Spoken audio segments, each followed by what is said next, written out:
ಹೇಳ್ತಾರೆ ಭಯ ಪಡಬೇಡ ಭಯ ಪಡಬೇಡ ಅಂತ. ಇಲ್ಲಿವರೆಗೂ ಭಯ ಹೋಗಿದೆನಾ? From childhood we have been taught don't get scared, but the fear has never left us. For some people small cockroach is like a dinosaur. ಒಂದು ಚಿಕ್ಕ ಜಿರುಳಿ ಏನಂತೀರ ನಮ್ಮ ಬೆಳಗಾವಿಯಲ್ಲಿ ಜೊಂಡಿಗೆ ಜಿರುಳಿ ಅಂದ್ರೆ ತಿಳಿಯಲ್ಲ, ಅದಕ್ಕೆ ನಮ್ಮ ಭಾಷೆಯಲ್ಲಿ ಮರಳು ಅಂತ. ಅದು ಬಂದ್ರೆ ಹೆಂಗೆ ಚೀರ್ತಾರಂದ್ರೆ ಯಾರೋ ಸತ್ತಂತ ತಾತ ಎದ್ದು ಕುಂತ್ಕೊಂಡಿದಾನೋ ಅನ್ನೋ ರೀತಿ ಇರ್ಬೇಕು, ಹಂಗೆ ಚೀರ್ತಾರೆ. ಭಯ. ಯಾವುದಕ್ಕೆ ಭಯ ಪಡಬಾರ್ದು ಅಲ್ಲಿ ಭಯ ಪಡ್ತೀವಿ, ಯಾವುದಕ್ಕೆ ಭಯ ಪಡ್ಬೋದು ಅದನ್ನು ಪಡಬೇಕು, ಅದನ್ನು ಕೇರೆ ಮಾಡಲ್ವ. ಈ ವಾರ ಮತ್ತು ಬರೋ ವಾರ ದೇವರ ಅನುಕೂಲ ಮಾಡಿಕೊಟ್ಟು ಪ್ರಕಟಣೆಗಳನ್ನ ಕೊಡುವ ಮೇರೆಗೆ ಈ ಭಯದ ಬಗ್ಗೆ ಸ್ವಲ್ಪ ಅರಿತುಕೊಳ್ಳಿಕ್ಕಿದ್ದೀವಿ. ಪಾಸ್ಟ್ರೇ ನೀವೇನೋ ಭಯ ಪಡಬೇಡಿ ಅಂತ ಹೇಳ್ತೀರ ಅನ್ಕೊಂಡಿದ್ದೆ, ಭಯವನ್ನು ಅರ್ಥಕೊಳ್ಳೋದು ಅಂತ ಹೇಳ್ತಿರಲ್ಲ. ಹೌದು, ಅರ್ಥಕೊಳ್ಳೋದು ತುಂಬಾ ಅವಶ್ಯ. ಒಂದು ಜಿಂಕೆಗೆ ಭಯ ಇಲ್ಲ ಅಂತಂದ್ರೆ ಹುಲಿಯನ್ನು ನೋಡಿ ಬಾರ್ಲೋ ಅಂತ ನಿಂತು ಬಿಡ್ತದೆ. ಆದ್ರೆ ಫೈಟ್ ಮಾಡ್ಲಿಕ್ಕೆ ಆಗತ್ತಾ? ವಿಚಾರ ಮಾಡಿ. ಹುಲಿ ಬೆನ್ನತ್ತಿದೆ, ಈ ಜಿಂಕೆ ಓಡೋಬಿಟ್ಟು ಯಾವನಲ್ಲ ಅವನು ಬಂದ ಬಿಡು ನೋಡ್ತೀನಂತ ಹಿಂಗ ನಿಂತಂದ್ರೆ ಮೊದ್ಲು ಹುಲಿ ಬಂದು ಬ್ರೇಕ್ ಹೊಡಿತದೆ. ಇದು ಜಿಂಕೆನೆ ತಾನೆ, ಅದು ಜಿಂಕೆ ಅಂತ ಪ್ರಮಾಣಿಸಿ ನೋಡಿ ಮೊದಲು ಹೊಟ್ಟೆ ಹಿಡ್ಕೊಂಡು ಬಿದ್ದು ಕಾರ್ಟೂನಲ್ಲಿ ನಗ್ತದೆ. ಅಯ್ಯೋ ಇದಕ್ಕೇನಪ್ಪ ತಲೆ ಕೆಟ್ಟ, ಚೆನ್ನಾಗಾಯ್ತು ಬಿಡು, ನಾನು ಓಡೋ ತಪ್ಪು. ಒಂದೇ ಶಾರ್ಟ್ ಅಲ್ಲಿ ಗೋಣ್ ಮುರಿ ತಿಂದ್ಬಿಡ್ತದೆ. ಎಲ್ಲಿ ಭಯ ಬೇಕೋ ಅಲ್ಲಿ ಭಯ ಬೇಕು.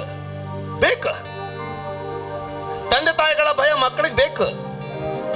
ಆದ್ರೆ ಎಲ್ಲಿ ಧೈರ್ಯ ಬೇಕೋ ಅಲ್ಲಿ ನೀವು ಭಯವನ್ನ ತಂದ್ಬಿಟ್ರೆ ನರಕಕ್ಕೆ ಹೋಗೋ ಪರಿಸ್ಥಿತಿ ಬರ್ತದೆ. ಆಮೇನ್. ಇದ್ರ ಬಗ್ಗೆ ಯೋಚಿಸ್ತಾ ಇದ್ದೀರ ಅನ್ಕೊಳ್ತೀನಿ ನಾನು. ಹಲ್ಲೆಲೂಯಾ. ಎಲ್ಲಿ ಭಯ ಪಡಬೇಕು ಅಲ್ಲಿ ಭಯ ಪಡಬೇಕು. ಆದ್ರೆ ಆ ಭಯ ನಮ್ಮನ್ನ ಆಶೀರ್ವಾದಕ್ಕೆ ಒಯ್ಯೋ ರೀತಿಯಲ್ಲಿನೇ ಒಯ್ತದೆ. ಆ ಭಯವನ್ನ ನಾವು ತಿರಸ್ಕರಿಸಬಾರ್ದು. ಆದ್ರೆ ಇನ್ನೂ ಒಂದು ಭಯ ಉಂಟು ಲೋಕದಲ್ಲಿ, ಮನುಷ್ಯರ ಭಯ, ಮನುಷ್ಯರ ಬಲದ ಭಯ. ಅವ್ರು ತಪ್ಪು ಮಾಡಿದ್ರು ಅವರ ಬಲಕ್ಕೆ ಭಯಪಟ್ಟು ಚೆನ್ನಾಗಿದೆ ಅಂತ ಹೇಳಿ ಬಂದ್ಬಿಡ್ತೀವಿ. ಭಯ ನಡೆಯಲ್ಲ. ದೇವರ ಸನ್ನಿಧಿಯಲ್ಲಿ ಅದು ನಮ್ಮನ್ನ ಕಪಟಿಗಳನ್ನಾಗಿ ನಿಲ್ಲಿಸ್ಬಿಡ್ತದೆ. ಈ ವಾಕ್ಯವನ್ನು ಪ್ರಾರಂಭ ಮಾಡೋದಕ್ಕಿಂತ ಮುಂಚೆ ಎದಕ್ಕೆ ಪ್ರಾರಂಭ ಮಾಡ್ತಾ ಇದ್ದೀನಿ ಕೇಳಿ. ದೇವರ ಆತ್ಮನು ನನ್ನನ್ನು ಬಹಳವಾಗಿ ಎಚ್ಚರಿಸದ. ಯಾಕೆ ಗೊತ್ತಾ? ಕೆಲವು ವಾರಗಳ ಹಿಂದೆ 10 ಕನ್ನಿಕೆಯರ ಬಗ್ಗೆ ಮಾತನಾಡಿದೆ, ನಿಮಗೆ ಜ್ಞಾಪಕ ಇದೆ ಅಂದ್ಕೊಳ್ತೀನಿ. 10 ಕನ್ನಿಕೆಯರಲ್ಲಿ 2 ಮೂರ್ಖರು 8 ಜನ ಜಾಣರಾದ್ರು ಅಂತ ಹೇಳಿಲ್ಲ, ಅಥವಾ 3 ಜನ ಜಾಣರು 7 ಜನ ಮೂರ್ಖರು ಅಂತ ಹೇಳಿಲ್ಲ. ಎಷ್ಟು ಜನ ಅಂತೆ? 10 ಕನ್ನಿಕೆಯರಲ್ಲಿ 5 ಮೂರ್ಖರು 5 ಜಾಣರಂತೆ. ಅಂದ್ರೆ ಎಷ್ಟು ಡೇಂಜರ್ ಇದೆ ನೋಡಿ. 50% ಯೇಸು ಸ್ವಾಮಿ ದೇವರ ರಾಜ್ಯ 10 ಕನ್ನಿಕೆಯರ ಹಾಗೆ ಇರುವುದು ಅಂತ ಪ್ರವಾದನೆ ಮಾಡಿರುವಾಗ, ಅದು ನೀನು ನಾನು ಸಭೆ 10 ಕನ್ನಿಕೆಯರು ಎಲ್ಲಿದ್ದಾರೆ? ಹಲ್ಲೆಲೂಯಾ. 50% 50% ವಿಶ್ವಾಸಿಗಳು ತಮ್ಮನ್ನು ತಾವು ಜಾಣರು ಅಂದ್ಕೊಳ್ತಾ ಮೂರ್ಖರಾಗ್ಬಿಟ್ಟಿರ್ತಾರೆ. ಗೊತ್ತೇ ಆಗಲ್ಲಂತೆ. 5 ಜಾಣವಂತರು 5 ಮೂರ್ಖರು. 50% ರೇಷು. ಅಂದ್ರೆ ವಿಚಾರ ಮಾಡಿ, ಇವತ್ತು ನಾನು ಇಲ್ಲಿ ನಿಂತ್ಕೊಂಡ್ಬಿಟ್ಟು ನಿಮ್ಮಲ್ಲಿ ಎಲ್ಲರೂ ಪರಲೋಕ ಹೋಗೋದಲ್ಲ, ನಿಮ್ಮಲ್ಲಿ 50% ಹೋಗ್ತಾರಂದ್ರೆ ಇವನಪ್ಪ ಇವನು ಸಭೆನೇ ಬೇಡ ಅಂತೀರ ಅಲ್ಲ? ಆದ್ರೆ ಯೇಸು ಸ್ವಾಮಿ ಪ್ರವಾದನೆ ಮಾಡಿ ಹೇಳ್ತಾ ಇದ್ದಾನೆ, 50% ವಿಶ್ವಾಸಿಗಳು ಮೂರ್ಖರಾಗ್ಬಿಡ್ತಾರಂತೆ. ಅಂದಮೇಲೆ ನಾವು ಎಚ್ಚೆತ್ಕೊಳ್ಬೇಕು ಬೇಡವೋ? ಅಡಗಿರುವಂತ ಈ ದುಶ್ಮನ್, ಅಡಗಿರುವಂತ ಈ ವೈರಿಯನ್ನ ನಾವು ಗುರುತಿಸದೆ ಹೋದ್ರೆ, ಯಾವಾಗ ಒಳಗೆ ನುಸುಳ್ಕೊಂಡು ನಿನ್ನವನೇ ನಿನ್ನ ನನ್ನ ತಮ್ಮನೋ ಅಂತ ಬಂದ್ಬಿಟ್ಟು ಯಾವಾಗ ಮೋಸ ಮಾಡಿ ನಮ್ಮನ್ನ ಕೆಡಬಿಟ್ಟಿರ್ತಾನೋ ಗೊತ್ತಾಗಲ್ಲ. ಇಲ್ಲದೆ ಹೋದ್ರೆ ಎಚ್ಕೊಳ್ಕೊಳ್ಳಾಗಲ್ಲ. ಜನರಿಗೆ ಎಲ್ಲ ಚೆನ್ನ, ನೀನು ಮಾತ್ರ ಇಲ್ಲೇ ಇರು, ನಾನು ನಿನ್ನನ್ನು ಬೈಯಲ್ಲ ತಿದ್ದಲ್ಲ ಅನ್ನೋರು ತುಂಬಾ ಪ್ರೀತಿ. ಆದ್ರೆ ಇಬ್ರು ಕೂಡಿ ಕುರುಡನ್ನು ನಡೆಸಿದ್ರೆ ಇಬ್ರು ಕೂಡಿ ಹೋಗೋದು ನರಕಕ್ಕೆ. ಒಂದು ದಿನ ಈ ಸರ್ಕಸ್ ಅಲ್ಲಿ ಚೂರಿ ಎಸಿತಾರೆ, ನೋಡಿದ್ರ? ಒಂದು ಸ್ತ್ರೀಯನ್ನ ಹಿಂಗ ನಿಲ್ಸಿರ್ತಾರೆ, ನೋಡಿದ್ರ? ಒಬ್ನು ಸ್ವಲ್ಪ ದೂರ ನಿಂತು ಚೂರಿ ಎಸಿತಾ ಇರ್ತಾನೆ. ಚೂರಿ ಗೊತ್ತಲ್ಲ ಏನಂತ? ಚಾಕು. ನಮ್ಮ ಸ್ವಲ್ಪ ಬೆಳಗಾವಿ ಕನ್ನಡ ಬರ್ಬೇಕಾಗ್ತದೆ. ನೈಫ್ ಒಗಿತಾ ಇರ್ತಾರೆ. ಅದು ಹಿಂಗೆ ಬಂದು ಠಕ್ ಅಂದ್ರೆ ಎಲ್ಲಿ ಪಬ್ಲಿಕ್ ಅಂತಾರೆ, ಪಬ್ಲಿಕ್ ಅದು ನೋಡಿದ್ರೆ ಪಕ್ಕದಲ್ಲಿ ಬಿದ್ದಿರ್ತದೆ. ಇನ್ನೊಂದು ಹೋಗಿತಾನೆ, ಅವಳು ಏನೂ ಆಗ್ತಾ ಇರೋದಿಲ್ಲ ನೋಡಿ, ಸುಮ್ಮನೆ ಆರಾಮ್ ನಿಂತಿರ್ತಾಳೆ. ಅವಳಿಗೆ ಫುಲ್ ಕಾನ್ಫಿಡೆನ್ಸ್. ನಮಗೆ ಮೊದಲನೇ ಶೋ, ಅವಳಿಗೆ ಅದು 1,000 ಶೋ. ಅವಳಿಗೆ ಗೊತ್ತು ಯಾವ ಚೂರಿ ಎಲ್ಲಿ ಹಾರ್ತದೆ ಚೆನ್ನಾಗಿ ಗೊತ್ತು. ಸುಮ್ಮನೆ ಆರಾಮ್ ನಿಂತಿರ್ತಾಳೆ. ಸೊ ಆ ಥರ ನಿಂತಿದ್ಲಂತ ಅವಳು. ನಿಂತ್ಕೊಂಡವಳು ಒಮ್ಮಿಂದೊಮ್ಮೆ ಚೀರಿ ಎಚ್ಚರ ತಪ್ಪಿ ಬಿದ್ಬಿಟ್ಲಂತೆ. ಎಲ್ಲರಿಗೂ ಭಯ, ಅಯ್ಯೋ ದೇವ್ರೆ, ಚೂರಿ ಏನಾದರೂ ನಡ್ತಾ, ಇವಳಿಗೆ ನೈಫ್ ಏನಾದರೂ ನಡ್ತಾ ಅಂತ. ಹೋಗಿ ನೋಡಿದರೆ ಆಗಿರೋ ವಿಷಯ ಏನಂತಂದ್ರೆ, ಅವಳು ಹಿಂಗೆ ನಿಂತಿದ್ದಾಳೆ, ಕೆಳಗಡೆ ಒಂದು ದೊಡ್ಡ ಜೇಡ್ರ ಹುಳು, ಸ್ಪೈಡರ್ ಬರ್ತೈತೆ. ಹಿಂಗೆ ಹಿಂಗೆ ನೋಡ್ತಾ ಇದ್ದ. ಅದು ಬಂದಿದ್ದೆ ತಡ ಅವಳು ಕಾಲ್ ಮೇಲೆ ಏರ್ಬೇಕಾ. ಆ ಕಾಲ್ ಮೇಲೆ ಅದು ಏರಿದ್ದೆ ತಡ ಚೀರಿ ಎಚ್ಚರ ತಪ್ಪಿದ್ಬಿಡ್ಲ. ಆ ಚೂರಿಗೆ ಅದು ಭಯ ಪಡೆದವಳು ಹಾರಿ ಬರ್ತಾ ಅಂತ ಚೂರಿಗೆ ಭಯ ಪಟ್ಟಿಲ್ಲ. ಅದೇ ತರ ನಮ್ಮ ಜೀವನ. ದೇವರ ಚೂರಿ ಬಾಯಿ ಗತ್ತಿ. ಕೆಲವೊಂದ್ಸಾರಿ ಅದಕ್ಕೆ ಭಯ ಪಡಲ್ಲ ನಾವು. ಈ ಸುಮ್ಮನೆ ಕರ್ರಗೆ ನಾನೇ ಬಲಿಷ್ಠ, ನನಗೆ ಪಾಲಿಟಿಕ್ಸ್ ಇದೆ, ಅದು ಇದೆ ಅಂತ ಹೇಳ್ಕೊಂಡು ಬಂದು ನಿಮ್ಮನ್ನ ಕಂಟ್ರೋಲ್ ಮಾಡ್ಲಿಕ್ಕೆ ಬರ್ತಾರೆ ನೋಡ್ರಿ. ಅವರಿಗೆ ಭಯಪಟ್ಟು ಒಪ್ಪಂದ ಮಾಡಿಬಿಡ್ತೀವಿ. ಅವ್ರಿಗೆಲ್ಲ ಭಯ ಪಡೋದು, ಮನುಷ್ಯರಿಗೆಲ್ಲ ಭಯ ಪಡೋದು. ಅದಕ್ಕೆ ನನ್ನ ಪೀಠಿಕೆ ಏನಂದ್ರೆ, ಸರಿಯಾದ ಭಯವನ್ನ ಆರಿಸಿಕೊ. ಈ 2 ವಾರ ನಾವು ಕಲಿಲಿಕ್ಕಿದ್ದೀವಿ. ಏನಂತ? ಸರಿಯಾದ ಭಯವನ್ನ ಆರಿಸಿಕೊ. Choose your fear. ಸರಿಯಾದ ಭಯವನ್ನು ಆರಿಸ್ಕೊ. ಯಾಕಂದ್ರೆ ನೀನು ಸರಿಯಾದ ಭಯವನ್ನು ಕೊಂಡಿರೋದಾಗಿದ್ರೆ ದೇವರಿಗೆ ಯೋಗ್ಯನಾದ ವ್ಯಕ್ತಿಯಾಗಿ, ಯಾರೂ ಮುಟ್ಟಿ ಕದಲಾಡದಂಥ ವ್ಯಕ್ತಿಯಾಗಿ, ಸದೃಢವಾದ ಬಂಡೆ ಮೇಲೆ ನಿನ್ನ ಮನೆಯನ್ನು ಕಟ್ಟಿಕೊಂಡು 100,000 ಜನರನ್ನ ಕರ್ತನ ಕಡೆಗೆ ಸೆಳೆದುಕೊಳ್ತೀಯ. ಆದರೆ ತಪ್ಪಾದ ಭಯವನ್ನು ಆರಿಸ್ಕೊಂಡ್ಬಿಟ್ರೆ ಸೌಲನ ಹಾಗೆ ಬಿದ್ದೋಗ್ಬಿಡ್ತೀಯ. ಮೊದಲನೇ ಸಮುವೇಲನ ಪತ್ರಿಕೆ 15ನೇ ಅಧ್ಯಾಯದಲ್ಲಿ ದೇವರು ಸೌಲನಿಗೆ ಯುದ್ಧಕ್ಕೆ ಹೋಗಿ ಜಯ ಹೊಂದು ಅಂತ ಹೇಳ್ದ. ಸೌಲನು ಗೆದ್ಕೊಂಡಿದ್ದಾನೆ. ಆದ್ರೆ ದೇವರು ಅವನಿಗೊಂದು ಆಜ್ಞೆ ಕೊಟ್ಟಿದ್ದ. ಏನ್ ಗೊತ್ತಾ ಆಜ್ಞೆ? ನೀನು ದಾಳಿ ಮಾಡಿ ಎಲ್ಲವನ್ನ ನಿನ್ನ ವಶ ಮಾಡಿಕೊಳ್ಳುವಾಗ ಯಾವುದನ್ನೋದು, ಮನುಷ್ಯನಾಗಲಿ, ಪ್ರಾಣಿಯಾಗಲಿ, ಸ್ತ್ರೀ ಆಗಲಿ, ಪುರುಷನಾಗಲಿ, ಮಗುವಾಗಲಿ, ಅದನ್ನ ಜೀವಂತವಾಗಿ ಬಿಡಬಾರ್ದು. ಎಲ್ಲವನ್ನ ಸಂಹರಿಸಬೇಕೆಂಬುದಾಗಿ ದೇವ್ರು ಹೇಳ್ದ. ಸೌಲನು ಹೇಳ್ತಾನೆ, ಎಲ್ಲರನ್ನ ಸಂಹರಿಸಬೇಕು. ಆದ್ರೆ ಎಲ್ಲರಲ್ಲಿ ಒಂದು ಗುಂಪಿತ್ತು. ಈ ಗುಂಪು ಎಲ್ಲ ಕಡೆ ಇರ್ತದೆ. ಆ ಗುಂಪಿನವರು ಒಂದು ಸಂದೇಶವನ್ನು ಹಬ್ಸಿದ್ರು. ಅಲ್ವೋ, ಯೆಹೋವ ದೇವರು ಇಷ್ಟೊಂದು ಯಜ್ಞಗಳನ್ನ ಅರ್ಪಿಸ್ಬೇಕು, 15 ದಿನಕ್ಕೊಂದು, 7ನೇ ದಿನಕ್ಕೊಂದು, 20ನೇ ದಿನಕ್ಕೊಂದು, ಇಷ್ಟೊಂದು ಯಜ್ಞ ಅರ್ಪಿಸ್ಬೇಕಂತ ನಿಯಮ ಕೊಟ್ಟಿದ್ದಾನೋ. ಎಷ್ಟು ಎಮ್ಮೆಗಳು ನೋಡಿಲ್ಲ ಯುದ್ಧದಲ್ಲಿ, ಎಷ್ಟು ಸಿಕ್ಕಿದವ್ರಿಗೆ ಎಮ್ಮೆ, ಆಕಳು, ಕುರಿ, ದನ. ಅವ್ರು ಹೇಳ್ತಾ ಇದ್ದಾರೆ, ಇದನ್ನೆಲ್ಲ ಉಳಿಸ್ಕೊಳ್ಳೋಣ. ಯಾಕೆ? ಯಜ್ಞ ಅರ್ಪಿಸ್ಲಿಕ್ಕೆ ಬರ್ತದೆ. 1 ವರ್ಷದ ಕೋಟ ಹೋಯ್ತು ಅಲ್ಲ, 1 ವರ್ಷದ ಕೋಟ ಹೋಯ್ತು. ಆದ್ರೆ ದೇವರೇನು ಹೇಳಿದಾನೆ? ನಿನ್ನ ಯಜ್ಞ ನನಗೆ ಮುಖ್ಯವಲ್ಲ, ನಾನು ಹೇಳಿದ್ದನ್ನ ನೀನು ಮಾಡು. ಕೆಲವು ಸಾರಿ ತುಂಬಾ ಶಾಣೆತನ ಮಾಡ್ತಾ ಇರ್ತೀವಿ ನಾವು. ಅದು ಬೇಕಾಗಿಲ್ಲ. ದೇವರು ಏನ್ ಹೇಳ್ತಾನೆ ಅದನ್ನ ಕೇಳೋದು ಮುಖ್ಯ. ಯಾಕಂದ್ರೆ ಕೂಡಿಸಿ ನೀನು ಇಡೀ ಭಾರತವನ್ನು ಕೊಂಡ್ಕೊಳ್ಳಿಕ್ಕೆ ಆಗಲ್ಲ. ಎಷ್ಟಂತ ಕೊಡಿಸ್ತೇವೆ. ಆದ್ರೆ ದೇವರು ಹೇಳಿದ್ದನ್ನ ಮಾಡಿದ್ರೆ ಈ ದೇಶವನ್ನು ಆತನಿಗೋಸ್ಕರ ಗೆದ್ದುಕೊಳ್ಳಲಿಕ್ಕೆ ಸಾಧ್ಯ. ಯಾರೋ ಸ್ವಲ್ಪ ಗಟ್ಟಿ ಹೇಳ್ತೀರಾ? Amen, hallelujah. I said hallelujah. Amen. ಇವನೇನ್ ಮಾಡ್ತಾ ಇದ್ದಾನೆ? ದೇವರ ಭಯವನ್ನ ಬಿಟ್ಟು ಮನುಷ್ಯನಿಗೆ ಭಯಪಟ್ಟು ಆ ಭಯವನ್ನ ಆರಿಸ್ಕೊಳ್ತಾ ಇದ್ದಾನ್ರಿ. ಅಲ್ಲಿ ಹೇಳ್ತಾ ಇದ್ದಾನೆ 24ನೇ ವಚನದಲ್ಲಿ ಹೇಳ್ತಾನೆ, ಸೌಲನು ಸಮುವೇಲನಿಗೆ ನಾನು ಯೆಹೋವನ ಮತ್ತು ನಿನ್ನ ಆಜ್ಞೆಗಳನ್ನು ಮೀರಿ ಪಾಪ ಮಾಡಿದ್ದೇನೆ. ಜನರಿಗೆ ಹೆದರಿ. ಯಾರಿಗೆ ಹೆದರಿ? ಅರೋ, ಈಗ ಇನ್ನು ನೋಡಿದ್ರೆ ನೀವೇ ಹೆದರದಂಗೆ ಕಾಣ್ತೈತೆ. ಯಾರಿಗೆ ಹೆದರಿ? ಗಟ್ಟಿಯಾಗಿ ಹೇಳ್ರಿ. ಯಾರಿಗೆ ಹೆದರಿ? ಜನರಿಗೆ ಹೆದರಿ ಅವರ ಮಾತನ್ನು ಕೇಳಿದೆನು. ಏನ್ ಮಾಡಿದಾನೆ? ಜನರಿಗೆ ಹೆದರಿ ಅವರ ಮಾತನ್ನು ಕೇಳಿ ದೇವರ ಮಾತನ್ನ ಕೇಳದೆ ಹೋಗ್ಬಿಟ್ಟಿದ್ದಾನೆ. ದೇವರ ಮಾತು ಕೇಳ್ತಾ ಇಲ್ಲ. ಎಷ್ಟು ಜನರಿಗೆ ಅರ್ಥ ಆಗ್ತಾ ಇದೆ? ನಾನು ಅಂದ್ಕೊಳ್ತೀನಿ ನಿಮಗೆ ಅರ್ಥ ಆಗ್ತಾ ಇದೆ ಅಂದ್ಕೊಳ್ತಾ ಇದೆ. ಆಮೇಲೆ ಇದೊಂದು ಕಳ್ಳ. ಇದು ಕಳ್ಳ ಎದಕ್ಕೆ ಬರ್ತಾನೆ? ಕದ್ದುಕೊಳ್ಳೋದಕ್ಕೂ ನಾಶ ಮಾಡೋದಕ್ಕೂ ಬರ್ತಾನೆ ಹೊರತು ಬೇರೆ ಯಾವುದಕ್ಕೂ ಬರೋದಿಲ್ಲ. ಈ ಕಳ್ಳ ಇಲ್ಲಿ ಬಂದಿರ್ತಾನೆ. ಬೆಳಿಗ್ಗೆ ಒಂದು ಸಾಕ್ಷಿ ಟೆಸ್ಟ್ ಮನಿ ಕೊಡ್ತಾ ಇದೆ. ಯಾರೊಬ್ರು ನಮಗೆ ಬೇಕಾದವ್ರು, ಎಂಥವ್ರು ನಮಗೆ ಬೇಕಾದವ್ರು ಇರ್ತಾರೆ, ಅವರಿಂದ ನಮಗೆ ಲಾಭ ಆಗಿರ್ಬೇಕು. ಅಂಥವ್ರೆ ನಮ್ಮನ್ನ ಬೇಕಾದವ್ರು ಮಾಡೋರು. ದೇವ್ರು ಹೇಳ್ದ, ನೀವು ಈ ಲೋಕದಲ್ಲಿ ಇದ್ರು ಸಹ, ಸ್ವಾಮಿ ಹೇಳಿರೋದೇನಂತಂದ್ರೆ, ನೀವು ಈ ಲೋಕದಲ್ಲಿ ಇದ್ದಾಗಲೂ ಸಹ ಈ ಲೋಕದವರು ನೀವು ಅಲ್ಲ. ಇದು ಬರೀ ವಿಧೇಯರಾಗಿ ಅದನ್ನು ಆತನನ್ನು ಹಿಂಬಾಲಿಸೋದಕ್ಕೆ ಮಾತ್ರವಲ್ಲ, ಆದ್ರೆ ಆ ರೀತಿ ಹಿಂಬಾಲಿಸುವಾಗ ಅದರಲ್ಲಿ ಬಲವಾದ ಆಶೀರ್ವಾದ ಉಂಟು. ಜ್ಞಾನೋಕ್ತಿಗಳ ಪುಸ್ತಕ ಅದರ 16:7 ವಚನ ದಯವಿಟ್ಟು ಓದಿ ನಿಮ್ಮ ಸತ್ಯವೇದದಲ್ಲಿ. ಯೆಹೋವನು ಒಬ್ಬನ ನಡತೆಗೆ ಮೆಚ್ಚಿದನು. ನೋಡ್ರಮ್ಮ ಏನ್ ಹೇಳ್ತದೆ, ಎಷ್ಟು ಚೆನ್ನಾಗಿ ಹೇಳ್ತಾ ಇದೆ ನೋಡಿ. ಯೆಹೋವನು ಒಬ್ಬನ ನಡತೆ. ನಡತೆ ನಡತೆ ಅಂದ್ರೆ ಗೊತ್ತರ? ಚರಿತ್ರೆ. ಹಲೋ, ನಡತೆ ಅಂತ ಹೇಳ್ತೀರಾ? ನಡತೆ.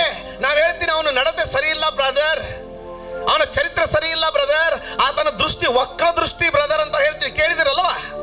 ಇಲ್ಲಿ ಏನ್ ಹೇಳ್ತಾ ಇದ್ದಾನೆ? ಯೆಹೋವನು ಒಬ್ಬನ ನಡತೆಯನ್ನ ಮೆಚ್ಚಿದರೆ. ಅಂದ್ರೆ ಯಾವನೇ ಇರಲಿ, ಒಬ್ಬನು ಯೆಹೋವನ ದೃಷ್ಟಿಯಲ್ಲಿ, ಕರ್ತನ ದೃಷ್ಟಿಯಲ್ಲಿ ಮೆಚ್ಚುಗೆ ಆಗುವ ರೀತಿಯಲ್ಲಿ ಜೀವಿಸಿದರೆ ಅವನ ಶತ್ರುಗಳನ್ನು ಮಿತ್ರರನ್ನಾಗಿ ಮಾಡುವನು. ಅವನ ಶತ್ರುಗಳನ್ನು ಸಹ ಮಿತ್ರರನ್ನಾಗಿ ಮಾಡ್ಬಿಡ್ತಾನೆ. ಕೆಲವರು ಹೇಳ್ತಾರೆ ನನಗೆ, ಪಾಸ್ಟ್ರೇ ನಮ್ಮ ಬಾಸ್ ವಿಚಿತ್ರ, ಯಾಕಪ್ಪ ಏನಾಯ್ತು ಅಂತ ಕೇಳ್ತೀನಿ. ಪ್ರತಿ ಸಾರಿ ಪ್ರಮೋಷನ್ ಬರುವಾಗ, ನನಗೆ ಏನಾದರೂ ಬರುವಾಗ ಕ್ಯಾಬಿನಿಗೆ ಕರೀತಾರೆ, ನಿನ್ನ ನೋಡಿದ್ರೆ ನನಗೆ ಆಗಲ್ವೋ, ಆದರೆ ನಿನ್ನ ಪ್ರಮೋಷನ್ ಬಂದಾಗ ಏನಾಗುತ್ತೋ ಗೊತ್ತಿಲ್ಲ, ಸುಮ್ಮನೆ ಸೈನ್ ಮಾಡಿಬಿಡ್ಬೇಕು ಅನಿಸ್ತದೆ. ಪ್ರತಿ ಸಾರಿ ಸುಮ್ಮನೆ ಸೈನ್ ಮಾಡಿ ಕಳಿಸ್ಬಿಡ್ತೀನಿ, ನೀನು ಹೋದ ತಕ್ಷಣ ನನಗೆ ಮನಸ್ಸಿಗೆ ಕಿರಿಕಿರಿ ಆಗ್ತದೆ. ಈ ನನ್ನ ಮಗನ ಯಾಕೆ ಸೈನ್ ಮಾಡಿದ, ಪ್ರಮೋಷನ್ ಮಾಡಿದೆ ಅಂತ ಅವನಿಗೆ ಗೊತ್ತಿಲ್ಲ.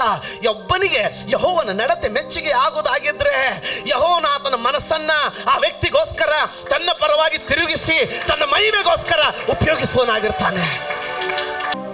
ಎಲ್ಲೋಗಿದ್ರಪ್ಪ? ಫಸ್ಟ್ ಆಸ್ಪತ್ರೆಗೆ ಹೋಗಿದ್ವಿ. ಯಾಕೆ? ನಮ್ಗೆ ಬೇಕಾದವರು, ಅಂದ್ರೆ ಉಳಿದವ್ರು ಬೇಡದವರು, ನಮ್ಗೆ ಬೇಕಾದವ್ರು ಒಬ್ರು ಅಡ್ಮಿಟ್ ಆಗಿದ್ರು. ಅದಕ್ಕೇನಂತೆ ಸುಮ್ಮನೆ ಮನೇಲಿ ಕೂತ್ಕೊಂಡು ಅವ್ರಿಗೋಸ್ಕರ ಪ್ರಾರ್ಥನೆ ಮಾಡಬಾರ್ದು ಅಂತ ಕೇಳಿದ್ರೆ ಏನು ಹೇಳ್ತಾರೆ? ಪಾಸ್ಟ್ರ್ ಹಂಗೆ ಹೋಗದೆ ಹೋದ್ರೆ ಏನು ಅಂದ್ಕೊಂಡಾರೆ? ಬೇಕಂತ ಹೋಗಿಲ್ಲ, ಏನು ಅಂದ್ಕೊಂಡಿದ್ದಾರೆ ಅಂತ ಹೋಗಿದ್ದಾರೆ. ನೋಡ್ಬೇಕಲ್ಲ ಅಂತ ಕ್ರಿಸ್ತನ ಪ್ರೀತಿಯಿಂದ ಹೋಗಿಲ್ಲ ಅವರು. ಹೋಗದೆ ಇದ್ರೆ ಬೇಕಾದವ್ರಪ್ಪ, ಡಿಪಾರ್ಟ್ಮೆಂಟಲ್ಲಿ ಇರೋರು, ನಾಳೆ ಕೆಲಸ ಆಗ್ತದೆ. ಅವ್ರು ಯಾವ ಡಿಪಾರ್ಟ್ಮೆಂಟ್ನಲ್ಲಿ ಇರ್ತಾರೆ ನೋಡ್ರಿ, ಆ ರೀತಿ ಬ್ರೆಡ್ ಸ್ವಲ್ಪ ಬೇರೆ ಬೇರೆ ಆಗ್ತದೆ. ಹೈಯರ್ ಡಿಪಾರ್ಟ್ಮೆಂಟ್ ಇದ್ರೆ ಬ್ರೌನ್ ಬಿಗ್ ಬ್ರೆಡ್ ಬರ್ತದೆ, ಅದ್ರ ಜೊತೆಗೆ ಆಪಲ್ಗಳು ಇರ್ತದೆ. ಲೋವರ್ ಡಿಪಾರ್ಟ್ಮೆಂಟ್ ಇದ್ರೆ ಇಲ್ಲೇ ನಮ್ಮ ಸ್ವಾಮಿ ಬೇಕ್ರಿ ಕೆಲಸ ನಡೀತದೆ ಅನ್ಸಲ್ವಾ? ಹಲ್ಲೆಲೂಯಾ. ನಾವು ನಮ್ಮ ಮಿಷನರಿಗಳನ್ನ ಎಲ್ಲರೂ ನೋಡೋ ರೀತಿಯಲ್ಲಿ ನೋಡೋದಲ್ಲ. ದೇವರ ಭಯ ಇರುವಾಗ ತ್ಯಾಗ ಹುಟ್ಟುಕೊಳ್ತದೆ. ಯಾಕಂದ್ರೆ ನೋಡ್ತಾ ಇದ್ದಾನೆ, ನನ್ನ ನಡತೆನ ಆತನ ಮೆಚ್ಕೊಳ್ಬೇಕಲ್ಲ ಅನ್ನೋಂಥ ಭಯ ಇರುವಾಗ ನಮ್ಮ ನಡತೆಯಲ್ಲಿ ಸುಧಾರಣೆ ಬರ್ತದೆ. ಇಲ್ಲದೆ ಹೋದ್ರೆ ನಾವು ಮಿಷನರಿಗಳನ್ನ ಹೆಂಗೆ ನೋಡ್ತೀವಿ? ನಮ್ಮ ಕೆಲಸದವ್ರ ಥರ ನೋಡ್ತೀವಿ. ಭಯ ಇಲ್ಲ. ಯಾವ ಭಯ ಬೇಕೋ ಅದನ್ನು ಇಟ್ಕೊಳ್ಳಲ್ಲ ನಾವು. ಆಮೇಲೆ ಒಂದು ಕಡೆಯಲ್ಲಿ ದೇವರ ಭಯ ಇರುವಾಗ, when you have the fear of God, ತ್ಯಾಗ, ಅವಶ್ಯಕತೆಗಳ ಮೇಲೆ ದೃಷ್ಟಿ ತನ್ನಷ್ಟಕ್ಕೆ ತಾನೇ ಹೋಗುತ್ತೆ. ಮನುಷ್ಯನ ಭಯ ಇದ್ದಾಗ ಅಡಗಿಕೊಂಡ್ಬಿಡ್ತೇವೆ. ಏನು ಮಾಡ್ತಾ ಇದ್ದಾನೆ ಇವನು? ಮನುಷ್ಯರಿಗೆ ಭಯಪಟ್ಟು ದೇವರಿಗೆ ಅವಿಧೇಯನಾಗಿ, ಈ ಗುಂಪು ನೋಡಿದ್ದು ಬಹಳ ಡೇಂಜರ್ ಗುಂಪಿದ. ಏನಾಗತ್ತೆ ಬಿಡ್ರಿ ಪಾಸ್ಟ್ರೆ, ಒಂದು ಇನ್ಸ್ಟಾಲ್ಮೆಂಟ್ ತುಂಬಲಿಲ್ಲ ಅಂದ್ರೆ ಏನೂ ಆಗಲ್ಲ ಬಿಡ್ರಿ. ಅಷ್ಟಕ್ಕೆ ದೇವರು ನಮ್ಮ ನರಕಕ್ಕೆ ಹಾಕ್ತಾನ. ನರಕಕ್ಕೆ ಹಾಕ್ಲಿಕ್ಕಿಲ್ಲ, ಕಿವಿ ಮಾತ್ರ ಹಿಂಡ್ತಾನೆ ಹಿಂಗೆ ಇಲ್ಲಿನೇ. ಅದು ಗೊತ್ತೂ ಆಗಲ್ಲ. ಅವಾಗ ಪಾಸ್ಟರ್ ಯಾಕೋ ಸ್ವಲ್ಪ ನಡ ನುಸ್ತದ ನೋಡ್ರಿ, ಹೋಗಿ ಇನ್ಸ್ಟಾಲ್ಮೆಂಟ್ ಕಟ್ಟು, ನಡ ನೀವು ಹೋಗ್ತೇವೆ. ಯಾವನ ನಡತೆ ನೋವಾದ್ರೆ ನನ್ನನ್ನು ಕ್ಷಮಿಸಿ, ಆದ್ರೆ ಓಡೋಗ್ಬೇಡ್ರಿ.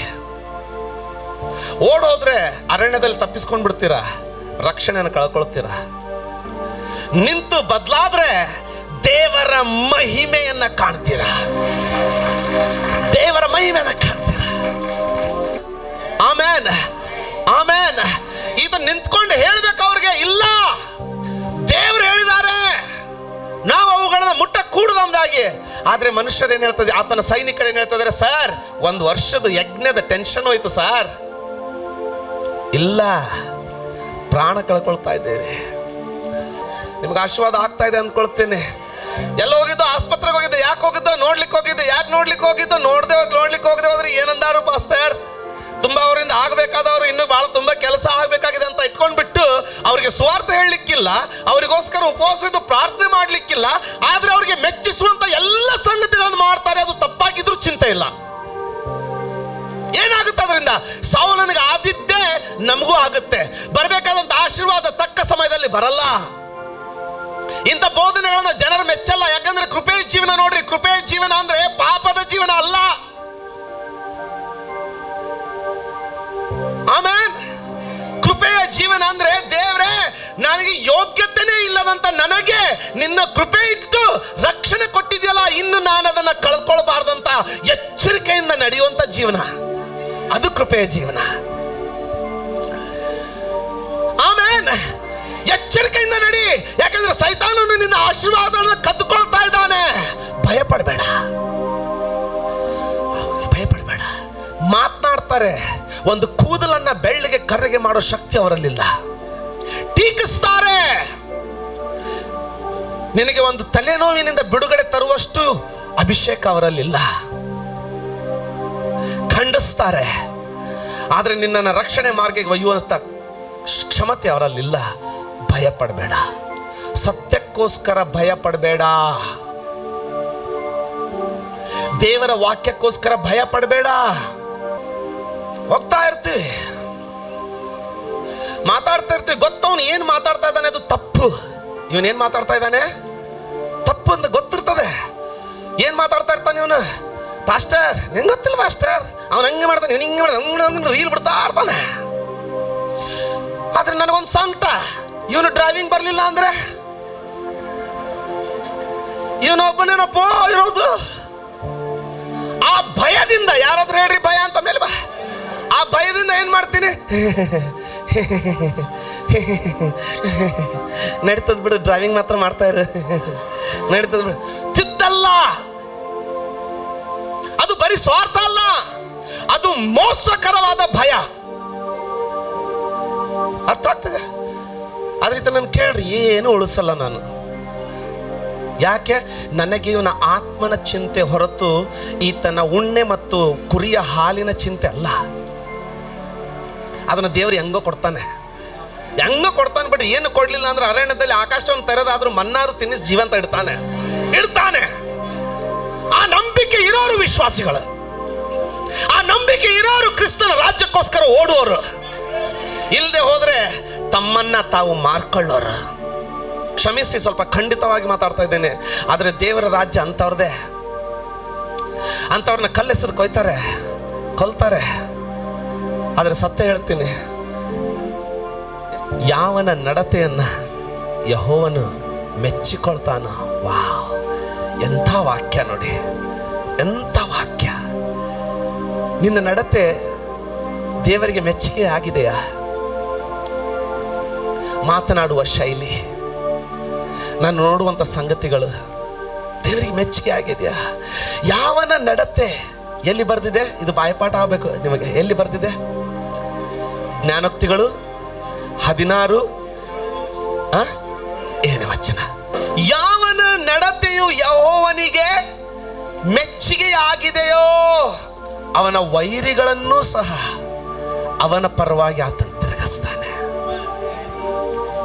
ವಾವ್, ಎಂಥ ಮಧುರವಾದ ವಾಕ್ಯ, ಎಂಥ ಸುಂದರವಾದ ವಾಕ್ಯ ನೋಡಿ. ಆಮೇಲೆ ಇವತ್ತು ಇದೊಂದೇ ಟಚ್ ಮಾಡಿಬಿಡ್ತೀನಿ. ಏನಂದ್ರೆ, ಮನುಷ್ಯರಿಗೆ ಭಯ ಪಡಬೇಡಿ. ಅವ್ರು ಎಷ್ಟೇ ಬಲಶಾಲಿಯಾಗಿಲ್ಲ, ಅದರಲ್ಲೂ ವಿಶೇಷವಾಗಿ ವಿಶ್ವಾಸಿಗಳಾಗಿದ್ರೆ ಅವರಿಗಂತೂ ಭಯ ಪಡಲೇಬೇಡ್ರಿ. ಯಾಕಂದ್ರೆ ಅವ್ರ ನ್ಯಾಯ ತೀರ್ಪು ದೊಡ್ಡದು. ಅವ್ರ ಜೊತೆ ಕೈ ಹಾಕಿದ್ರೆ ಬೆಂಕಿನೂ ಹೆಚ್ಚಿಗೆ. ನಿಜಾನ? ಯಾಕಂದ್ರೆ ಅವರು ಸತ್ಯ ತಿಳಿದಿರೋರು, ಗೊತ್ತು ತಪ್ಪು ಅಂತ ಕಾಣ್ತಾ ಇರ್ತದೆ. ಸುಮ್ಮನೆ ಅವರಿಂದ ಲಾಭ ಇರೋದ್ರಿಂದ okay brother, it's okay brother ಅಂತ ಬಂದ್ಬಿಡ್ತೀವಿ. ದೇವರ ಭಯ ಇದ್ರೆ ಗರ್ವ ಅಲ್ಲ, ಯಾವ ಕಲ್ಮಶನೂ ಒಳಗೆ ಬರ್ಲಿಕ್ಕೆ ಆಗಲ್ಲ. ಯಾಕಂದ್ರೆ ಒಂದು ಜ್ಞಾನ ಇರ್ತದೆ, ನೋಡ್ತಾ ಇದ್ದಾನೆ. ಹಿಂಗೆ ಕೊಟ್ಟವನು ಹಿಂಗೆ ತಗೊಳ್ಳಿಕ್ಕೂ ಶಕ್ತಿ ಇದೆ ಆತನಲ್ಲಿ ಅನ್ನೋ ಪರಿಜ್ಞಾನ ಇರ್ತದೆ. ಕೆಲವರಿಗೆ ಸ್ವಲ್ಪ ಸುಧಾರಿಸಿದ ತಕ್ಷಣ ನಾವು ತಗೊಳ್ಲಿಕ್ಕೆ ಸ್ಟಾರ್ಟ್ ಮಾಡಿಬಿಡ್ತೀವಿ. ಬೇಡ, ಏನಿವೆ ಅದರಲ್ಲಿ ನಾನು ಮುಂದೆ ಬರೋದಿಂದಲೇ ಹೋಗ್ತೀನಿ. ಇವತ್ತು ಮೊದಲು ಮನುಷ್ಯರ ಭಯ ಬೇಡ. ಪಾಸ್ಟ್ರೆ ನಿಮಗೆ ಮತ್ತೆ ಹೆಂಗೆ ಪಾಸ್ಟ್ರೆ? ಅವ್ರು ಹೇಳ್ದಂಗೆ ಸ್ವಲ್ಪ ಆದ್ರೂ ಕುಣಿದ್ರೆ ನಮ್ ಕೆಲಸ ಆಗ್ತದೆ. ಹೌದು, ಹಂಗೆ ಕುಣಿತಾ ಕುಣಿತಾ ನರಕದಲ್ಲಿ ಯಾವಾಗ ಕುಣಿಲಿಕ್ಕೆ ಸ್ಟಾರ್ಟ್ ಮಾಡಿದೆ ನಿನ್ಗೆ ಗೊತ್ತಾಗಲ್ಲ. ನೋಡು, ಹುಷಾರಾಗಿರು. ಸ್ಪಷ್ಟವಾಗಿ ಹೇಳ್ತೀನಿ. ಯಾಕೆ ಹೇಳ್ತೀನಿ? ಮಧ್ಯದಲ್ಲಿ ಮಾರ್ಗ ಇಲ್ಲ. ಒಂದು ಪರಲೋಕ, ಇಲ್ಲವೇ ನರಕ. ಮಧ್ಯದಲ್ಲಿ ಮಾರ್ಗವಿಲ್ಲ. ಸೌಲನು ಹಂಗೆ ಅಂದ್ಕೊಂಡ. ಇದೊಂದು ಸಾರಿ ಒಂದು ಸಾರಿ ಅವ್ರ ಮಾತು ಕೇಳ್ಬಿಟ್ರೆ ದೇವ್ರೇನು ಕೋಪ ಪಡಲ್ಲ ಅಂದ್ಕೊಂಡವನು, ಅವನಿಗೆ ಗೊತ್ತೇ ಆಗಲಿಲ್ಲ. ಅದೇ ದಿನ ದೇವರು ಅವನನ್ನ ಸಿಂಹಾಸನದಿಂದ ಇಳಿಸ್ಬಿಟ್ಟ. ಅನನೀಯ ಸಫೇರಳಿಗೆ ಏನಾಯ್ತು? ಹೊಸ ಒಡಂಬಡಿಕೆಯಲ್ಲಿ ಅನನೀಯ ಸಫೇರಳು ಅಂದ್ಕೊಂಡ್ರು ಸ್ವಲ್ಪ ನಾವು ಅವ್ರಿಗೆ ಭವಿಷ್ಯದ ಭಯ ಇದ್ದಿರಬಹುದು. ಇದೆಲ್ಲ ಬರ್ತದೆ ಬರೋದಿಂದಲ್ಲಿ. ಭವಿಷ್ಯದ ಭಯ ಇಲ್ಲಿ ಕೊಟ್ಬಿಟ್ರೆ ನನಗೆ ಅಲ್ಲಿನ ಭಂಡಾರಕ್ಕೆ ಕಮ್ಮಿ ಇದೆಯಾ? ಅದರಷ್ಟು ದೊಡ್ಡ ಭಂಡಾರ ಬೇರೆ ಉಂಟಾ? ಕೊಟ್ಟಾದ್ರೆ ನೋಡಿ ಗೊತ್ತಾಗತ್ತೆ. ಆ ಭಯ ಇದ್ದವ್ರಿಗೆ ಕೊಡ್ಲಿಕ್ಕಾಗಲ್ಲ. ಅದಕ್ಕೋಸ್ಕರ ಏಳಿಗೆ ಆಗಲ್ಲ. ಬಿತ್ತಿದ್ರು ತಾನೇ ಕೊಯ್ಯೋದು. ಆಮೇಲೆ ಎಲ್ಲಿವರೆಗೂ ಧಾರಾಳವಾಗಿ ನಿನ್ನ ಹೃದಯ ಬಿಚ್ಚಲ್ಪಡುವುದಿಲ್ಲವೋ ಅಲ್ಲಿವರೆಗೆ ಈ ಭಯ ನಿನ್ನನ್ನು ಬಿಚ್ಚಲಿಕ್ಕೆ ಬಿಡಲ್ಲ. ಆ ಭಯವನ್ನ ನೀನು ಓಡಿಸ್ಬೇಕು. ಅವರಿಗೆ ಭವಿಷ್ಯದ ಭಯ. ಎಷ್ಟು ಭಯ ಅಂತಂದ್ರೆ, ಸ್ವಲ್ಪ ಭಾಗ ಮುದುಕಾದಾಗ ಸ್ವಲ್ಪ ಏನಾದ್ರೂ ಬೇಕಲ್ಲಪ್ಪ ಅಂತ ಸ್ವಲ್ಪ ತೆಗೆದಿಟ್ಕೊಂಡ್ಬಿಟ್ರ. ಆದ್ರೆ ವಾಗ್ದಾನ ಮಾಡಿದ್ದೇನು, ಪ್ರಾಮಿಸ್ ಮಾಡಿದ್ದೇನು, ತಮ್ಮ ಪ್ರಾಪರ್ಟಿ ಆಸ್ತಿ ಪಾಸ್ತಿನೆಲ್ಲ ಮಾರಿ ಪೇತ್ರನ ಕಡೆಗೆ ಪಾದಕ್ಕೆ ತರ್ತಾ ಇದ್ದಾರೆ. ಪೇತ್ರನ್ ಕೇಳ್ತಾ ಇದ್ದಾನೆ, ಏನಪ್ಪ ಇಷ್ಟೇನಾ ನೀನು ಮಾರಿದ್ದು? ಆ ಭಯಕ್ಕೆ, ಭವಿಷ್ಯದ ಭಯಕ್ಕೆ ಸುಳ್ಳಾಡೋ ಭಯ ಇರಲ್ಲ ನೋಡಿ. ಆದ್ರೆ ದೇವರ ಭಯದಲ್ಲಿ ಸುಳ್ಳು ಬರೋದೇ ಇಲ್ಲ. ಅನನೀಯ ಹೇಳ್ತಾ ಇದ್ದಾನೆ, ಇಷ್ಟೇ ನಾವು ಮಾರಿದ್ದಂತ. ಅಯ್ಯೋ, ದೇವರ ಸನ್ನಿಧಿ ಅಂದ್ರೆ ಈ ತಪ್ಪು ಭಯ ನಿನ್ನ ಮೇಲೆ ಆವರಿಸಿಕೊಳ್ಳುವಾಗ ಅದಕ್ಕೆ ಎಷ್ಟು ಬಲ ಅಂತಂದ್ರೆ, ನೀನು ದೇವರ ಸನ್ನಿಧಿಯಲ್ಲಿಯೂ ಸಹ ನಿನ್ನನ್ನು ಸುಳ್ಳಾಡುವಂತೆ ಮಾಡ್ಬಿಡ್ತದೆ. ಆ ಭಯನ ಓಡಿಸ್ಬಿಡು ಆ ಭಯವನ್ನ. ಪೇತ್ರನು ಹೇಳ್ತಾ ಇದ್ದಾನೆ, ನೀನು ಸುಳ್ಳಾಡಿದ್ದು ಮನುಷ್ಯರಿಗಲ್ಲ,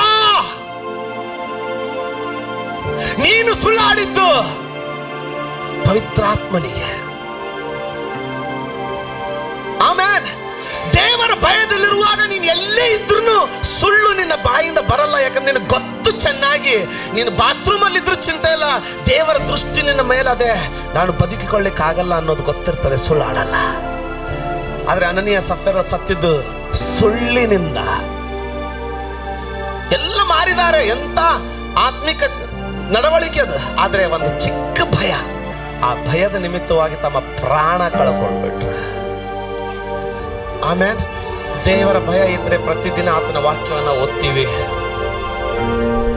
ಮನುಷ್ಯನ ಭಯ ಇದ್ರೆ ಪ್ರತಿದಿನ ಅವನಿಗೆ ಫೋನ್ ಮಾಡ್ತೀವಿ. ದೇವರ ಭಯ ಇದ್ರೆ ಪ್ರತಿದಿನ ಪ್ರಾರ್ಥನೆ ಮಾಡ್ತೀವಿ. ಆತನ ಹೇಳಿದ್ದನ್ನ ಕೈಗೊಂಡು ನಡಿತೀವಿ. ಯಾಕೆ ದೇವ್ರಿಗೆ ಪೀಠಿಕೆ ಕೊಟ್ಟನೋ ಗೊತ್ತಿಲ್ಲ. ನಾನು ಪ್ರಾರ್ಥನೆ ಮಾಡಿದೆ, ದೇವರೇ ಇದು ಕಷ್ಟದ ಪೀಠಿಕೆ, ತುಂಬಾ ಕಷ್ಟ. ನೀನು ಸಹಾಯ ಮಾಡದೆ ಹೋದ್ರೆ ನನಗೆ ಬೋಧಿಸೋದು ಕಷ್ಟ. ಆದ್ರೆ ಯವನಸ್ತ್ರ ಕೇಳ್ರಿ, ನಿನ್ನ ಯವ್ವನ ಪ್ರಾಯದಲ್ಲಿಯೇ ನಿನ್ನ ಸೃಷ್ಟಿಕರ್ತನನ್ನ ನೆನೆಸುವಂತ ಯಾರು ಹೇಳಿದ್ನ ಗೊತ್ತಾ? ಇಲ್ಲಿವರೆಗೂ ಅವನಷ್ಟು ಐಶ್ವರ್ಯವಂತರನ್ನ ಭೂಮಿ ಕಂಡಿದ್ದಿಲ್ಲ ಸೊಲೊಮೋನನು. ಪ್ರಸಂಗಿಗಳ ಪುಸ್ತಕದಲ್ಲಿ ಹೇಳ್ತಾ ಇದ್ದಾನೆ, ನಿನ್ನ ಸೃಷ್ಟಿಕರ್ತನನ್ನ ನಿನ್ನ ಯವ್ವನ ಪ್ರಾಯದಲ್ಲಿಯೇ ಸ್ಮರಿಸು. ಇದೆಲ್ಲ ಇದೆ ನೋಡ್ರಿ, ಇದು ತುಂಬಾ ಡೇಂಜರ್. ಇದನ್ನು ಸರಿಯಾಗಿ ಉಪಯೋಗಿಸಿದ್ರೆ ಅತಿ ಉತ್ತಮ. ಇಲ್ಲೇ ಹೋದ್ರೆ ಬಂದರ್ಕಿ ಹಾತ್ ಮೇ ಜಾದೂಕಿ ಚಡಿ, ಕತ್ತೆಯನ್ನು ಆನೆ ಮಾಡಿಬಿಡ್ತದೆ, ಆನೆಯನ್ನು ಇರುವೆ ಮಾಡಿಬಿಡ್ತದೆ. ಮಂಗೆ ಕೈಯಲ್ಲಿ ಜಾದೂಕಿ ಚಡಿ ಕೊಟ್ಬಿಟ್ರೆ ತುಂಬಾ ಡೇಂಜರ್ ಇದು. ಇದನ್ನ ಸ್ಮರಿಸ್ಬೇಡ್ರಿ. ಏನಿದು? ಮೊಬೈಲ್, ಟ್ಯಾಬ್, ಎಲೆಕ್ಟ್ರಾನಿಕ್ ಗ್ಯಾಜೆಟ್ಸ್, ಇದನ್ನ ಸ್ಮರಿಸ್ಬೇಡ್ರಿ. ನಿನ್ನ ಯವ್ವನ ಪ್ರಾಯದಲ್ಲಿ ನಿನ್ನ ಸೃಷ್ಟಿಕರ್ತನನ್ನ ಸ್ಮರಿಸು. ನಿನ್ನ ಯವ್ವನ ಪ್ರಾಯದಲ್ಲಿ ಸೃಷ್ಟಿಕರ್ತನ ಸ್ಮರಿಸು. ನೀನು ಹೋಗುವ ಮಾರ್ಗದಲ್ಲೆಲ್ಲ ನಿನಗೆ ಏಳಿಗೆ ಕೊಡುವಷ್ಟು ಶಕ್ತಿ ಆತನಲ್ಲುಂಟು. ನೀನು ಕೈ ಹಾಕುವಲ್ಲೆಲ್ಲ ನಿನ್ನನ್ನು ಮೇಲೆತ್ತುವಂತ ಕ್ಷಮತೆ ಆತನಲ್ಲುಂಟು. ಅದು ಇದರಲ್ಲಿಲ್ಲ. ಇದು ನಿನ್ನನ್ನು ಕೆಡುವುದರಲ್ಲಿ ಕ್ಷಮತೆ ಇದೆ, ಇದಕ್ಕೆ ನಿನ್ನನ್ನು ಎತ್ತುವುದರಲ್ಲಿ ಕ್ಷಮತೆ ಇದೆ. ಇದು ನಿನ್ನಲ್ಲಿ ತಪ್ಪು ಭಾವನೆಗಳನ್ನು ಹಾಕುವಂತ ಕ್ಷಮತೆ ಇದೆ, ಇದಕ್ಕೆ ನಿನಗೆ ಸರಿಯಾದ ಭಾವನೆಗಳನ್ನು ಕೊಡುವಂತ ಕ್ಷಮತೆ ಇದೆ. ಇದರಲ್ಲಿ ನೋಡಬಾರ್ದನ್ನ ತೋರಿಸುವಂತ ಕ್ಷಮತೆ ಇದೆ, ಇದರಲ್ಲಿ ಯಾವುದನ್ನ ನೋಡ್ಬೇಕು ಯಾವುದನ್ನ ನೋಡಬಾರ್ದು ಎಂಬಂತ ಭಯ ಅಲ್ಲ, ಪರಿಜ್ಞಾನ ಇದೆ, ಜ್ಞಾನ ಇದೆ. ಇದು ಬೋಗರ್ವೇಸ್ ನಲ್ಲಿ ಇದ್ರೂ ಸಹ ಮುಟ್ಟಿದೆ. ನ್ಯೂ ಗ್ರ್ಯಾಂಡ್ ಹೋಟೆಲ್ ವರೆಗೂ ಬಂದಿದ್ದೀನಿ ಅಂತ ಸುಳ್ಳು ಹೇಳಿಸ್ತದೆ. ನೀವು ವಿಚಾರ ಮಾಡಿ, ಮುಟ್ಟಿದೆ ಪಾಸ್ಟ್ರೆ, ನಿಮ್ಮ ಅಪಾರ್ಟ್ಮೆಂಟ್ ಕೆಳಗಡೆ ಇರ್ತೀನಿ, ಇರೋದೆಲ್ಲಿರ್ತಾರೆ? ಮೇನ್ ರೋಡ್ಗೆ ಇರ್ತಾರೆ. ಹೇಳೋದ ಅಪಾರ್ಟ್ಮೆಂಟ್ ಕೆಳಗಡೆನೇ ಇದ್ದೀನಿ ಅಂತ ಹೇಳ್ತಾರೆ. ಹೆಚ್ಚು ಕಡಿಮೆ ಕೇಳಿದ್ರೆ ಫೋನ್ ಕಟ್ ಮಾಡೋದ್ರೊಳಗಡೆ ಅಲ್ಲಿ ಮುಟ್ಟಿಬಿಡ್ತೀನಲ್ಲ, ಅದಕ್ಕೆ ಕ್ಯಾಲ್ಕುಲೇಟ್ ಮಾಡಿದೆ ಹೇಳಿದೆ ಅಂತ. ಹಲೋ, ಆದ್ರೆ ಇದು ಬಿಳಿಯನ್ನ ಇದು ಬಿಳಿ ಅಂತಾನೆ ಹೇಳ್ತದೆ, ಕರಿಯನ್ನ ಇದು ಕರಿ ಅಂತಾನೆ ಹೇಳ್ತದೆ, ಕೆಂಪಗಾಗಿರೋದನ್ನ ಇದು ಕೆಂಪಗಂತೆ ಹೇಳ್ತದೆ. ಆದ್ರೆ ಮನುಷ್ಯ ಅದನ್ನ ಸುಳ್ಳು ಮಾಡಿ ತನ್ನ ಲಾಭಕ್ಕೋಸ್ಕರ ಬಿಳಿಯದನ್ನ ಕರ್ಗಂತ ಹೇಳ್ತಾನೆ, ಕರಿದನ್ನ ಗ್ರೇ ಅಂತ ಹೇಳ್ತಾನೆ. ನೀನು ಯಾರ ಜೊತೆಗಿದ್ದೀಯ? ನಿನ್ನ ಭಯ ದೇವರ ಮೇಲಿರೋದಾಗಿದ್ರೆ ದೇವರ ಜೊತೆಗಿರ್ತೀಯ. ಇಲ್ಲದೆ ಹೋದ್ರೆ ಮನುಷ್ಯರಿಗೆ ಭಯಪಟ್ಟು ಅವರಿಂದ ಸಿಗುವಂತ ಕ್ಷುಲ್ಲಕ ಸ್ವಲ್ಪ ಲಾಭಕ್ಕೋಸ್ಕರ ನೀನು ಅವರಿಗೆ ಭಯಪಟ್ಟು ನಿನ್ನ ಯಥಾರ್ಥತೆಯನ್ನ ಮಾರ್ಕೊಂಡು ಬಿಟ್ರೆ, ನಿನ್ನ ಯಥಾರ್ಥತೆಯನ್ನ ನೀನು ಬಲಿ ಕೊಟ್ಬಿಟ್ರೆ, ದೇವರ ಆಶೀರ್ವಾದಗಳು ನೀನು ಶ್ರಮೆ ಪಟ್ಟಾಗಲೂ ನಿನ್ನ ಮನೆಯಲ್ಲಿ ಅವು ತುಂಬಿಕೊಳ್ಳಲಿಕ್ಕೆ ಆಗಲ್ಲ. ನೀನು ಇಲ್ಲಿಂದ ಓಡ ಹೋಗ್ಬೋದಮ್ಮ, ನೀನು ನನ್ನಿಂದ ಓಡ ಹೋಗ್ಬೋದು ಸಹೋದರ ಸಹೋದರಿ, ಆದ್ರೆ ಆತನ ದೃಷ್ಟಿಯಿಂದ ಎಲ್ಲಿ ಹುಡುಕ್ತೀಯಾ? ದೇವರೇ, ಗುಡ್ಡವನ್ನು ಏರಿ ಹೋದ್ರು ಬೆಟ್ಟದ ಮೇಲೆಯೂ ನೀನಿದ್ದೀಯಾ, ಸಮುದ್ರದ ತಾಳದಲ್ಲಿ ಹೋದ್ರು ಅಲ್ಲಿಯೂ ನೀನಿದ್ದೀಯಾ. ನಿನ್ನ ಪ್ರಸನ್ನತೆಯಿಂದ ನಾನು ಎಲ್ಲಿ ಅಡಗಿಕೊಳ್ಳಲಿ ಅಂತ ಕೀರ್ತನೆಗಾರನು ಬರಿತಾ ಇದ್ದಾನೆ. ನೀನು ಎಲ್ಲೇ ಹೋದ್ರು ನಿನ್ನ ಪಾಪ ನಿನ್ನನ್ನು ಹಿಡಿತದೆ. ನಾನು ಎಲ್ಲೇ ಹೋದ್ರು ನನ್ನ ಪಾಪ ನನ್ನ ಹಿಡಿತದೆ. ಅದೇ ವೇಳೆಗೆ ನೀನು ಎಲ್ಲೇ ಹೋದ್ರು ನಿನ್ನ ವಿಧೇಯತೆ ನಿನ್ನನ್ನು ಮರುಭೂಮಿಯಲ್ಲಿಯೂ ಕಟ್ಟುತ್ತೆ, ಅರಣ್ಯದಲ್ಲಿಯೂ ನಿನಗೆ ನೀರಿನ ಹೊರತೆಯನ್ನು ಒದಗಿಸುತ್ತೆ. ಆರಿಸಿಕೋ, ಜೀವವನ್ನ ಮರಣವನ್ನ ದೇವರು ನಿನ್ನ ಮುಂದಿಟ್ಟಿದ್ದಾನೆ.